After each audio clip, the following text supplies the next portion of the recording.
Hola, bienvenidos a COP Desarrollo. En el vídeo anterior vimos los operadores lógicos, los cuales nos permitían trabajar con valores de tipo booleano. En el vídeo de hoy veremos las estructuras de control en el lenguaje de programación GDScript. Las estructuras de control son las instrucciones con las que le decimos a nuestro código qué ha de hacer en diferentes situaciones. Imagina que estamos jugando un juego y queremos que nuestro personaje haga diferentes cosas dependiendo de dónde esté o qué está pasando. Pues eso es exactamente lo que hacen las estructuras de control. En GDScript hay tres tipos principales de estructuras de control: secuenciales, condicionales e iterativas. Las estructuras secuenciales son el tipo más básico de estructuras de control en programación y son las que hemos estado usando hasta ahora en los vídeos. Se llaman secuenciales porque el flujo de ejecución del programa sigue una secuencia fija, una instrucción después de otra, de arriba abajo en el código. Por ejemplo, definir una variable, asignar un valor a dicha variable, realizar una operación con la variable y mostrar el valor de la variable. Las estructuras condicionales son como un cruce de caminos. Dependiendo de la situación, tu código tomará un camino u otro. Por ejemplo, si tu personaje está cerca de una puerta cerrada, puedes preguntar: ¿tengo las llaves? Si la respuesta es sí, entonces abres la puerta. Si la respuesta es no, la puerta no se abre y tendrás que buscar la llave. La estructura condicional if es una herramienta muy útil que te permite tomar decisiones en tu código y hacer cosas diferentes dependiendo de ciertas condiciones. Una estructura condicional if se representa de la siguiente manera. Escribimos la palabra reservada if seguida de la condición y por último dos puntos. Debajo de esta línea, precedidas por una tabulación, irán todas las líneas de código que han de ser ejecutadas si la condición es verdadera. Expliquemos esto un poco más claro. Un if es una pregunta que le haces al programa sobre el estado de una parte del mismo. Si la respuesta es verdadera, ejecutas este código. Continuemos con el ejemplo de la puerta y las llaves. Vamos a definir una variable de tipo bool a la que vamos a denominar tengo las llaves y la vamos a inicializar en true,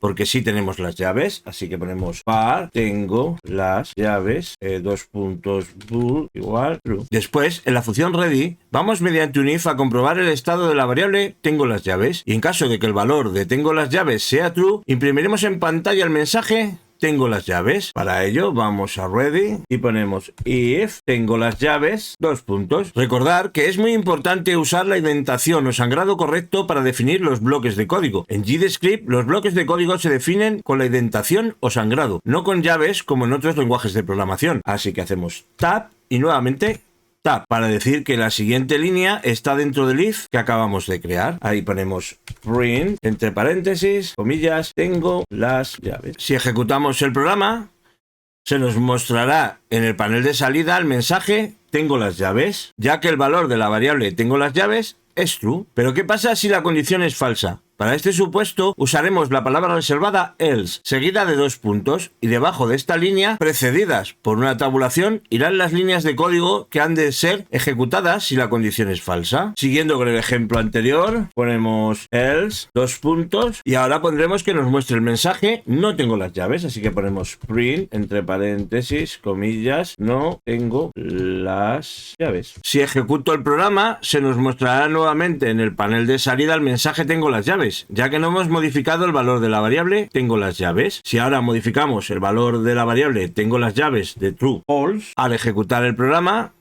se nos mostrará el mensaje no tengo las llaves. Podemos agregar varias opciones adicionales a nuestra estructura if utilizando elif. El elif se utiliza para agregar más condiciones a nuestra estructura if. La forma de hacerlo sería la siguiente. Haríamos un if, condición 1, y se ejecutaría el código siempre y cuando la condición 1 fuera verdadera. Haríamos el if con la segunda condición y se ejecutaría el código siempre que la primera condición fuera falsa y la segunda condición fuera verdadera. Y por último, el else. En caso de que ni la primera condición ni la segunda fueran verdaderas, se ejecutaría el else. Veamos un ejemplo. Vamos a definir una variable de tipo int a la que vamos a denominar x y la vamos a inicializar en 1. Así que ponemos var x, dos puntos int igual a 1. Después vamos mediante un if a comprobar si el valor almacenado en la variable x es menor de 3 y en caso de ser cierto imprimiremos en el panel de salida el mensaje x es menor que 3. Así que ponemos if x es menor de 3 puntos print, entre paréntesis, comillas, x es menor que 3. Mediante un elif if vamos a comprobar si el valor almacenado en la variable x es mayor de 3 y en caso de ser cierto imprimiremos en el panel de salida el mensaje x es mayor de 3, así que ponemos el if x es mayor de 3, print entre paréntesis x es mayor que 3. Y por último, mediante un else, vamos a imprimir en el panel de salida el mensaje x es igual a 3, porque no es ni mayor ni menor que 3, así que ponemos else, print entre paréntesis, entre comillas, x es igual a 3. Si ejecutamos el programa, nos mostrará en el panel de salida que x es menor que 3. Si ahora asignamos 5 a la variable x y ejecutamos el programa, se nos mostrará que x es mayor que 3. Y por último, si ahora asignamos 3 a la variable x y ejecutamos el programa, nos mostrará que x es igual a 3. También podemos utilizar los operadores lógicos que vimos en el vídeo anterior en las condiciones para crear estructuras de control más complejas. Las estructuras de iteración son también conocidas como bucles y nos permiten ejecutar un bloque de código varias veces en un ciclo. En GDScript tenemos dos tipos principales de estructuras de iteración, el bucle for y el bucle while. Un bucle for es una estructura de control que te permite repetir un bloque de código varias veces. En otras palabras, es una forma de hacer que tu código se repita automáticamente sin tener que escribir el mismo código una y otra vez. Imagina que tienes un mazo de cartas Pokémon y quieres revisar cada una hasta encontrar tu carta favorita. El bucle for te permite hacer exactamente eso, pero con trozos de código en vez de con cartas Pokémon. Veamos cómo funcionaría un for con el ejemplo de las cartas Pokémon. Vamos a crear un array y lo vamos a denominar cartas. Este array contendrá los nombres de las cartas Pokémon que tenemos, así que ponemos var cartas, igual, entre corchetes, comillas, Charmander, coma, comillas, Squirtle, coma, comillas, Bulbasaur, coma, Eevee, coma, entre comillas, Pikachu, coma, entre comillas, Snorlax. Y ahora, mediante un for, podemos mostrar los nombres de las cartas Pokémon que tenemos simplemente poniendo for, nombre, in, cartas, Veamos qué hace este código. La palabra for inicia el bucle y nombre es una variable que utilizaremos para almacenar el nombre de los Pokémon almacenados en la lista cartas por cada iteración del bucle. En la primera iteración, el valor de la variable nombre pasará a ser Charmander. En la segunda iteración, Squirtle, y así sucesivamente. Sigamos con el código. Recordar que es muy importante usar el identado o sangrado correcto para definir el bloque de código. Y ponemos print, de paréntesis, nombre. Si ejecutamos el programa, se nos mostrará en el panel de salida los nombres de las cartas Pokémon que contiene el array. Charmander, Squirtle, Bulbasaur, Eevee, Pikachu y Snorlax. Pero esto no es lo que queríamos hacer en un principio, sino queríamos mirar el mazo de cartas hasta encontrar nuestra carta favorita. Para hacer esto vamos a modificar el código y a incluir una estructura condicional if en la que vamos a comprobar el nombre de cada carta con el nombre de nuestra carta favorita hasta que la encontremos. Supongamos que nuestra carta favorita es Pikachu, pues vamos aquí, ponemos if el nombre es igual a Pikachu, print, entre paréntesis, comillas, te encontré Pikachu y ponemos break. Mediante un break finalizamos el bucle para que no siga reproduciéndose porque ya hemos encontrado nuestra carta favorita. Y mientras no sea nuestra carta favorita, con un else mostraremos el nombre de las cartas que no son Pikachu. Así que ponemos else, print, entre paréntesis, comillas, cerramos comillas, coma, nombre. Vamos a poner aquí un espacio para que quede mejor, coma, entre comillas, ponemos otro espacio aquí, no es Pikachu. Si ejecutamos el programa, se nos mostrarán en el panel de salida el mensaje de que la carta no es Pikachu hasta llegar a la carta Pikachu en la que finalizará la ejecución del bucle. Es Charmander, no es Pikachu. Es Squirtle, no es Pikachu. Es Bulbasaur, no es Pikachu. Es Eevee, no es Pikachu. Te encontré Pikachu, porque ya hemos encontrado la carta Pikachu. Nos faltaba por comprobar Snorlax, pero como con el break hemos parado el bucle for, ya no nos ha salido.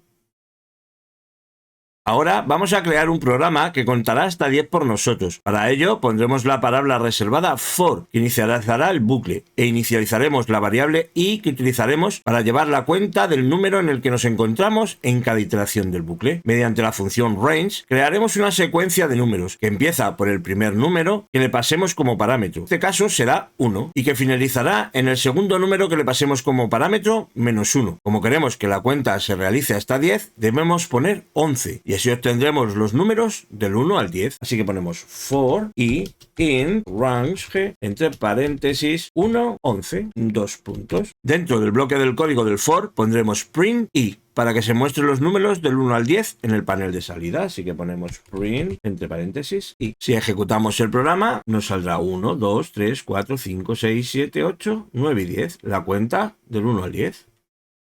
Con solo unas pocas líneas de código hemos creado un sencillo programa capaz de contar del 1 al 10. La estructura de iteración while se utiliza para repetir un bloque de código mientras una condición específica sea verdadera. Esto significa que el bloque del código dentro del bucle se ejecutará una y otra vez hasta que la condición ya no se cumpla. Vamos a realizar el programa anterior que era capaz de contar hasta 10, pero esta vez en vez de usar un bucle for, vamos a usar un bucle while. Vamos a definir una variable de tipo int a la que vamos a denominar contador y la inicializaremos en 1. Var contador, int igual a 1. Ahora crearemos el bucle poniendo la palabra reservada while seguida de la condición que se ha de cumplir para que el bucle se ejecute. Como queremos crear un contador de 1 a 10, la condición será que mientras el valor almacenado en la variable contador sea menor o igual a 10, el bucle ha de ejecutarse. Para ello ponemos la variable contador seguida del operador de relación menor o igual seguido del valor 10. Y por último, los 2 puntos, así que ponemos while contador sea menor o igual a 10, los 2 puntos. En cada iteración del bucle, mediante print, mostraremos el valor de la variable contador en el panel de salida, así que ponemos